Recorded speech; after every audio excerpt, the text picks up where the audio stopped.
moi, le plus important dans la photo, c'est les émotions. Je photographie les gens et chacun arrive avec un bagage particulier, avec des besoins particuliers, des attentes qui sont les siennes. Et le jeu, c'est de trouver ce qui va correspondre à chacun.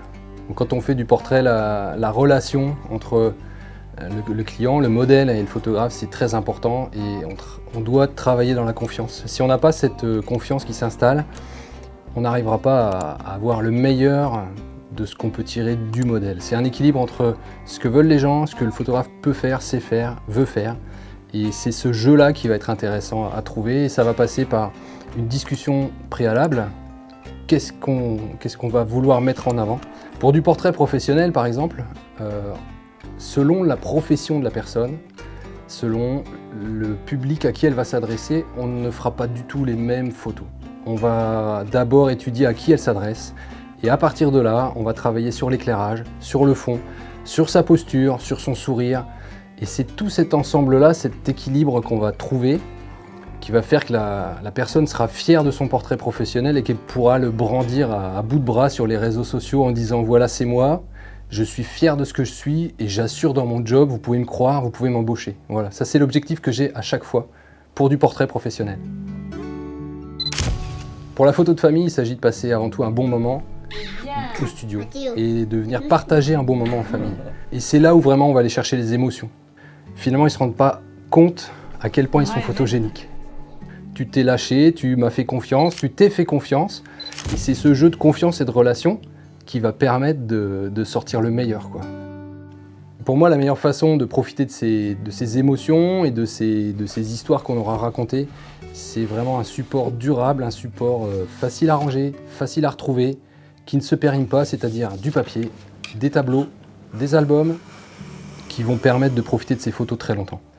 Beaucoup plus que de les avoir dans son téléphone. Si vous avez ça dans le salon, une photo de famille dans le salon ou une suite de cadres dans les escaliers, je vois ça souvent chez mes clients, vous montez les escaliers, vous profitez de vos photos, vous redescendez, vous reprofitez, vous revoyez les petites bouilles de vos enfants qui changent tous les jours. Et pour moi, c'est vraiment la finalité d'une séance photo, c'est ça. C'est de vivre avec les photos qu'on a faites. J'ai démarré la photo avec un appareil argentique dont j'ai hérité et j'ai voulu m'en servir. Et le noir et blanc argentique m'a donné la passion de la photo.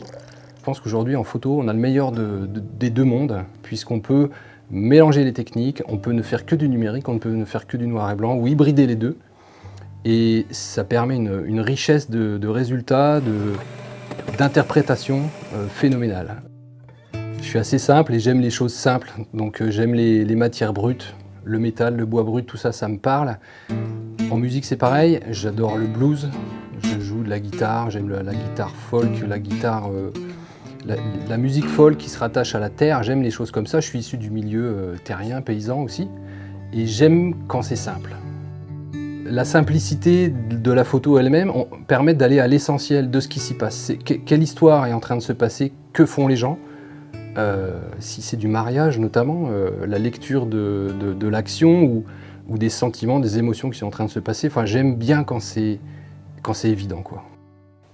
Alors je suis très heureux tous les jours de pouvoir apporter aux gens de la fierté, de la chaleur humaine, du réconfort et des souvenirs pour longtemps.